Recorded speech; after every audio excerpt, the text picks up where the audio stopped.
Hello everyone, সবাই কেমন আছেন? আশা করি সবাই অনেক ভালো আছেন। আমি আবার একটা নতুন ভিডিও নিয়ে আসলাম। এটা থাইল্যান্ড থেকে কম্বোডিয়ায় যাওয়ার ভিডিও। আমরা থাইল্যান্ড থেকে কম্বোডিয়া গিয়েছিলাম এক সপ্তাহের জন্য। আমাদের একটা বিজনেস পারপাস ট্রিপ ছিল এটা, আবার সাথে ঘোরাফেরাও করেছি। সো এই তো আমরা এটা থাইল্যান্ড এয়ারপোর্টের ভিতরটা, অনেক বড় এয়ারপোর্টটা। আর এই তো বাহিরের সব এয়ারপোর্টের মধ্যে এরকম ইন্টারন্যাশনাল যেসব ব্র্যান্ডগুলো আছে সেই ব্র্যান্ডগুলোর আউটলেট থাকে, সব এয়ারপোর্টের ভিতরেই থাকে।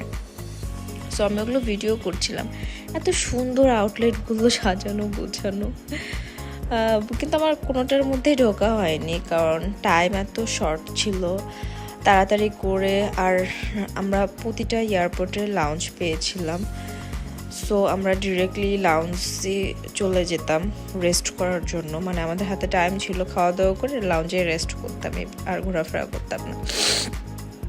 তারপরে আমরা এই তো লাউঞ্জ খুঁজতেছিলাম। তারপরে আমরা লাউঞ্জে ওয়েট করে খাওয়া দাওয়া করে আমাদের সময় হয়ে যায় ফ্লাইটের। তারপরে আমরা এই যে চলে আসি আমাদের ফ্লাইটের কাছে। তারপরে আমরা ফ্লাই করে এই তো চলে এসে গেছি কম্বোডিয়াতে, ল্যান্ড করেছি। মানে এখন আমরা কম্বোডিয়া এয়ারপোর্টের ভিতরে কিছুক্ষণের মধ্যেই বের হয়ে যাব। কম্বোডিয়া এয়ারপোর্টটাও অনেক বড় ছিল। অ্যান্ড কম্বোডিয়া অ্যাকচুয়ালি আমার আনএক্সপেকটেশন ছিল। খুব সুন্দর কম্বোডিয়া। আমি এই দেশটা সম্পর্কে অনেক ব্যাড থিং জানতাম, বাট যখন আমি সামনাসামনি দেখেছি অসম্ভব সুন্দর। এই তো কম্বোডিয়া এয়ারপোর্টের বাহিরের সাইডটা, বাট অনেক গরম ছিল। এয়ারপোর্ট থেকে বাহিরে টেকা যাচ্ছিল না। আমাদেরকে রিসিভ করার জন্য একজন আসছিল, তারপরে আমাদেরকে রিসিভ করে নিয়ে আসে ওনার বাসায়। তারপরে আমরা বাসায় রেস্ট করে সন্ধ্যার সময় বের হয়েছিলাম এই লেকের পাশে। এটা একটা নদী ছিল, নদীর পাশে ছিল রিভার ভিউ। এই জায়গাটা খুবই সুন্দর ছিল। আর এই এরিয়াটা ছিল আর কি যার বাসায় আমরা গিয়েছিলাম তার বাসার এরিয়া এটা। আর এই লেকের এই জায়গাটার কথা আমি বলছিলাম, এই রিভারটার কথা।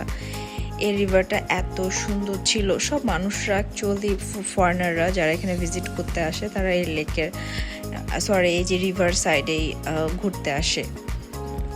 আর এই তো স্ট্রিট ফুডে এইসব মানুষ সেল করছিল। আমি যখন ওই রিভার সাইডে ছিলাম। আর এই যেটা আই থিঙ্ক এটা মন্দির, এত সুন্দর এই মন্দিরটা দেখতে।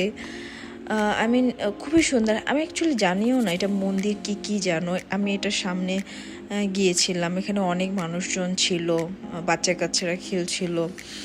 আর এই তো স্ট্রিট ফুডগুলো ছিল, মানুষ খাচ্ছিল। অনেক ধরনের ওরা স্ট্রিট ফুড এখানে মেক করে, বাট এগুলো বিচ্ছিরি গন্ধ, আমাদের খাওয়ার মতো না।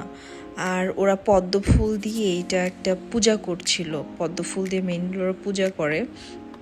একটা কেমন যেন একটা প্রাণীকে ওরা পূজা করে, সাপের মতো দেখতে।